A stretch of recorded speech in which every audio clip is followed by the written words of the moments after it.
This first incident happened to me when I was probably 11 to 13 years old, most likely 12.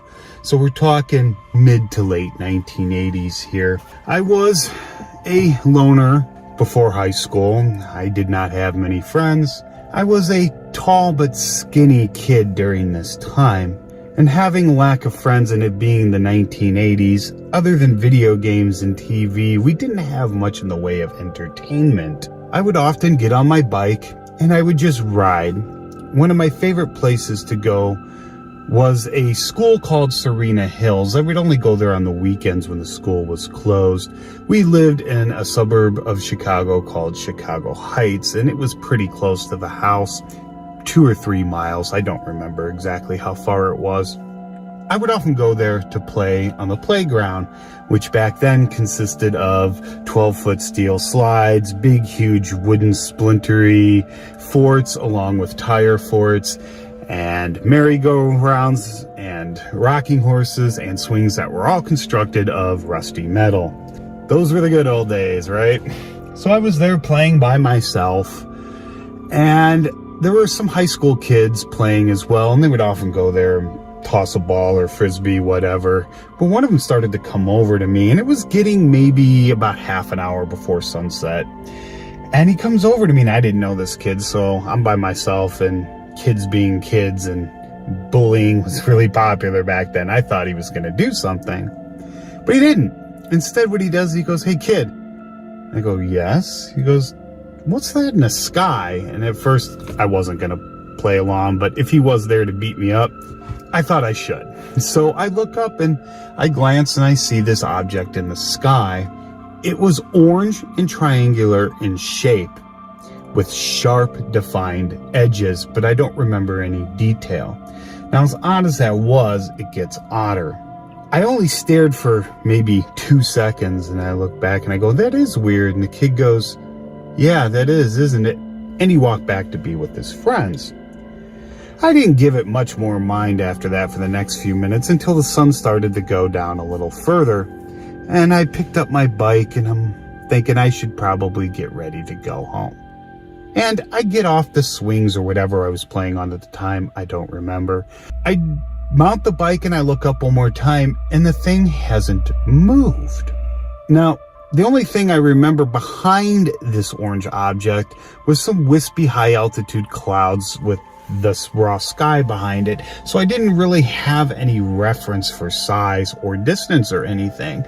But the fact that it hadn't moved in that time kind of said a lot. At least I don't remember it moving. I should say that. I don't remember it getting closer, growing in size, or shrinking, moving away, or moving laterally closer to the horizon or away from it, or anything like that. I do remember it being pretty high in the sky to begin with. Now, for those of you that don't know where Chicago Heights is, it is significantly south of the 2 big airports in Chicago, O'Hare and Midway, but it is between that and the old Gary Airport, which practically isn't even used anymore. Now, planes were real common in the skies then, just like they are now, and it could have been something like that, but I don't remember it that way. I don't remember any noise. I don't remember any movement. I remember the shape. As for what it was, I'll probably never know, but it was odd enough for the high school kid to mention it to a 12-year-old.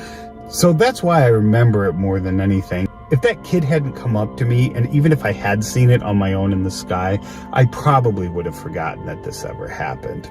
But it did, and that's how I remember it. Was it an unidentified flying object? No, because it wasn't flying, at least not while I was looking at it. Was it an alien spacecraft? No, probably not. What was it? I don't know. I'm just telling you how I remember it, and that's all.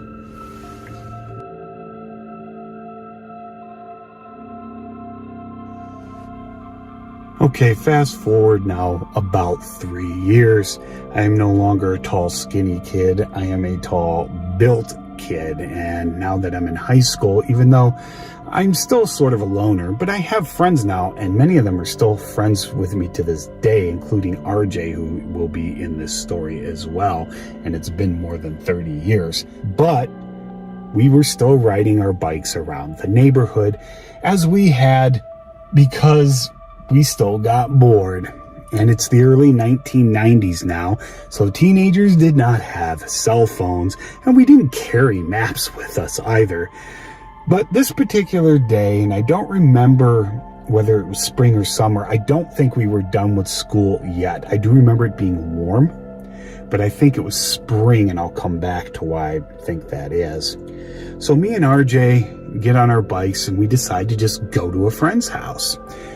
I don't know why we didn't call first. We did have landlines then, but we decided to just go. And the sun was setting.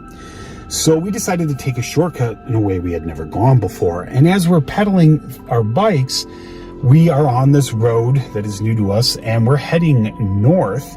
And the street eventually curves 90 degrees east. There's houses on either side of the curve, but in the outside part of the curve itself, there's no house at all. It's just forested, vacant land. Now, being a couple kids who had really never been out of the suburbs that much at this point, except for me, it was a little odd to see this in such a built-up area. It wasn't a park or anything like that.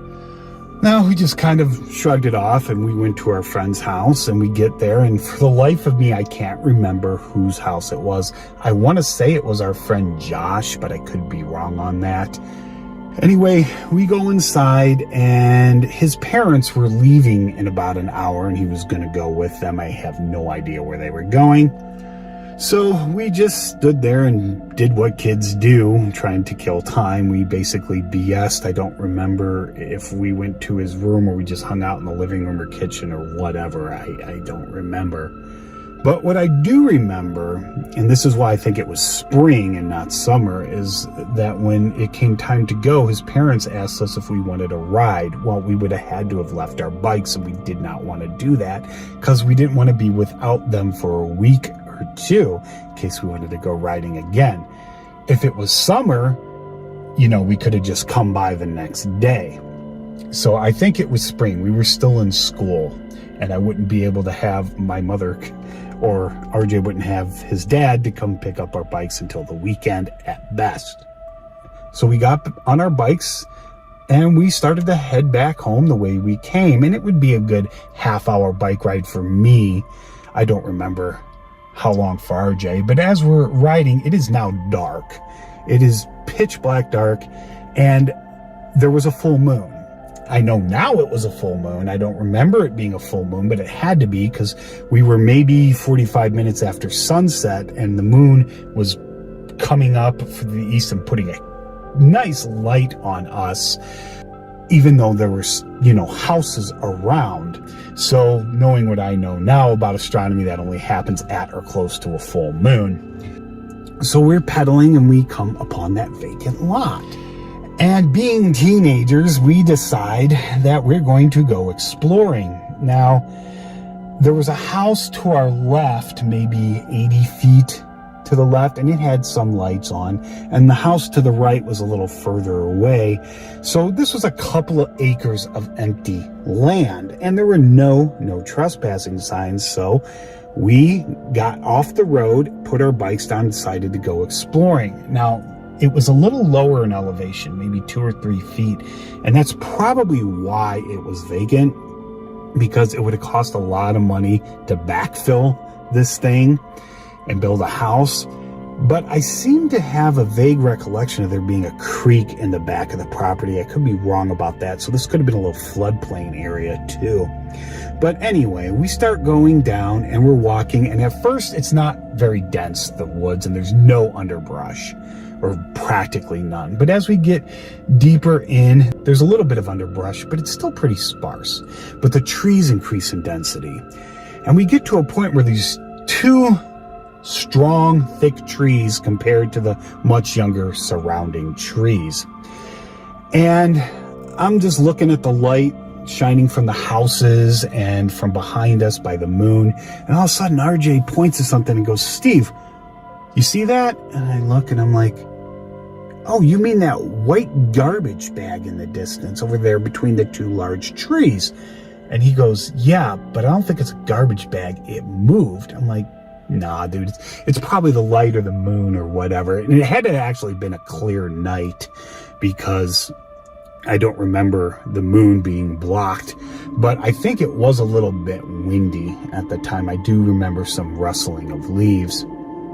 So I look at it, convinced that RJ's full of it, and all of a sudden I see it move, and it no longer looks like a garbage bag to me. I couldn't identify what it was.